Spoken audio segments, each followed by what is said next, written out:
Привет всем! Сегодня пройдем аффикс дагы. Имеют такие виды, как деги, догу, дюгю, дагы, теги, догу, дюгю. Я думаю, таблицу сингармонизма не надо. Думаю, вы уже сами сможете правильно подобрать верное окончание. Как такового прямого перевода нету у этого аффикса. Но пока пройдем те, что в, и разберем несколько ситуаций, несколько случаев, и чтобы вам было более понятнее, как используются эти аффиксы. Получается, у нас это окончание джатыш джундюме плюс окончание г. Например, да, де, до, дё, да, те, то, дё. Это окончание джатыш джундюме и плюс окончание просто г добавили. Например, мугалимдеги. Почему мугалимдеги? Потому что предпоследняя и, да, у нас, и у нас друзья. Мугалимдеги. Допустим, мугалимдеги китеп. Книга, которая у учителя. Допустим, мугалимдеги журнал. Журнал, который у учителя. Допустим, принеси мне журнал. Какой журнал? Который у учителя. То есть вот то, о чем идет речь, находится у учителя. Допустим, китептеги. Китептеги – это то, что внутри находится книги. Допустим, китептеги карас. Допустим, есть книга, в книге есть листочек. И какой листочек? Листочек, который в книге. То есть это уточняющий какой-то аффикс получается. Допустим, алмадагы, что может быть в яблоке? Допустим, червяк может быть в яблоке, да? Алмадагы курт, червяк, который в яблоке. Допустим, мектептеги окучулар. Окучулар ученики. Какие ученики? Которые в школе, да? Или школьные ученики. Мектептеги окучулар. Или мектептеги мугалимдер. Учителя, которые в школе. Допустим, учителя могут быть в университете, могут быть частные какие-то учителя, в детсадах. То есть учителя могут быть разные. И здесь имеется, видите, здесь идет конкретика. Именно мектептеги, то есть это получается именно школьные учителя. Речь идет о школьных учителях. Автобустагы, кишилер, допустим, да? Люди, которые внутри автобуса. Или автобустагы отручтар. Отруч – это у нас сиденья, да? Сиденья, которые в автобусе.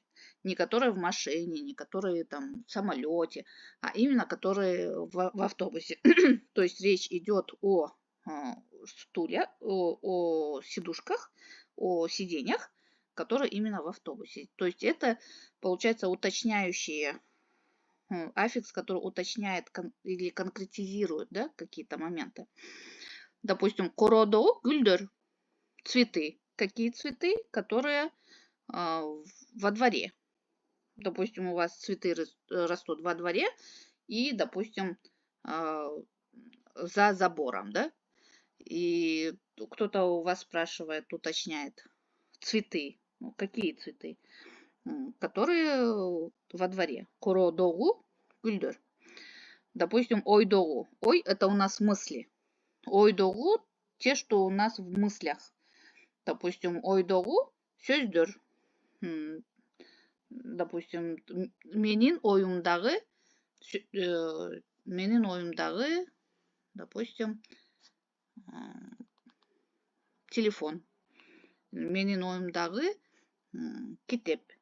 Телефон, который был у меня в мыслях. Допустим, можно даже это применить в таком контексте, что то, что я хотел, то, что было у меня в мыслях, да, допустим, я хотела какой-то определенный телефон, и мне его подарили. И я могу сказать, допустим, менин ойымдағы телефонду мага белек кылышты. То есть здесь тоже конкретизируется, что именно вот то, что у меня было в мыслях. Үйдөгү. Ну, үйдөгү много чего может быть. Допустим, үйдөгү коноктор. Гости, которые в доме. То есть гости, они могут быть на улице, в машине, там еще где-то, и конкретизируются именно те, которые в доме. Допустим, үйдөгү кишилер, люди, которые в доме. Или үйдөгү эмерек, мебель, которая в доме находится. Может быть, у вас во дворе какая-то мебель есть, там, я не знаю, в мансарде, может, какая-то мебель. То есть здесь конкретизируется именно то, что в доме. Мебель, которая находится в доме. Да? Үйдөгү эмеректер. И здесь мы еще можем добавить аффиксы, вернее, нагрузку лица. Например, карандаш – это сестенка, да? Карандаштагы – то, что у сестренки. А менин карандашым дагы. То есть для того, чтобы сказать у моей сестренки, то, что находится у моей сестренки, мы добавляем нагрузку лица. То есть карандашым дагы – это то, что находится у моей сестренки. Дасторконубуздагы – то, что у нас на столе или у нас на дастарконе находится. Допустим, дасторконубуздагы нандар, хлеб, который на нашем дастарконе находится. Мектебиндеги, здесь третье лицо, мектебиндеги, это значит в его школе. Допустим, Сашанын мектебиндеги мугалимдер, учителя, которые находятся, которые школьные учителя Саши, получается, да? Допустим, апамдагы алмалар, яблоки, которые у моей мамы. То есть здесь мы еще можем добавить нагрузку лиц. И тут несколько ситуаций рассмотрим. Допустим, сендеги, то, что у тебя, да? Тот, который у тебя или в тебе. То есть в разном контексте по-разному переводится, но суть идет здесь конкретизировать что-то.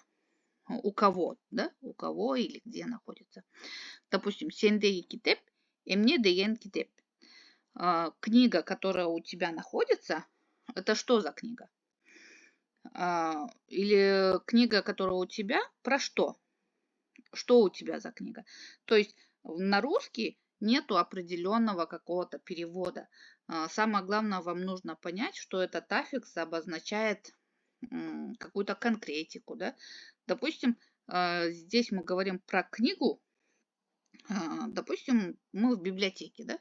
В библиотеке очень много книг, там, допустим, где-то на стеллажах книги, у других учеников книги, там, у библиотекаря книги. И здесь спрашивают, сендеги китеп и мне деген китеп. Именно та книга, которая у тебя, вот она про что?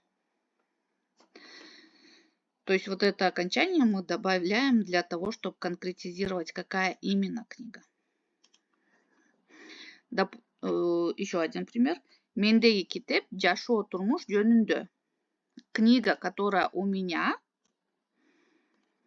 Жашоо турмуш это у нас жашоо жизнь, турмуш тоже жизнь. Ну, в общем, это книга про жизнь, да? В кыргызском жөнүндө мы ставим после существительного, в русском мы ставим, допустим, книга о чем? Книга о жизни, да? Мы говорим сначала о, а потом жизни. В кыргызском наоборот, мы сначала говорим жизнь, а потом говорим жөнүндө. Книга, которая у меня про жизнь, или моя книга про жизнь. То есть на русский, в принципе, это может не всегда переводиться, но вам самое главное надо понять смысл, что здесь идет конкретика. Мендеги китеп. Книга, которая у меня. Допустим, дастаркондогу балды алып кель. Дастаркон это у нас здесь можно перевести как стол, накрытый стол, потому что дастаркон это или накрытый стол, или сама скатерть. Как бы. Ну, я больше понимаю как стол накрытый. Дастаркондогу балда алып кель. То есть принеси мед. Какой мед принести? Который находится на столе, на накрытом столе, да? Или принеси мед со стола, мед, который на столе. То есть здесь получается мед может быть в холодильнике, на кухне, там еще где-то может быть мед. а вас конкретно просят принести мед, который находится сейчас на столе. Надеюсь, немного понятно. Такой аффикс, в принципе, используется, но не так часто. Но самое главное понимать смысл. Такого конкретного перевода он никогда не имеет и переводится в зависимости от ситуации. Надеюсь, все понятно. Подписывайтесь на мой канал, ставьте лайк.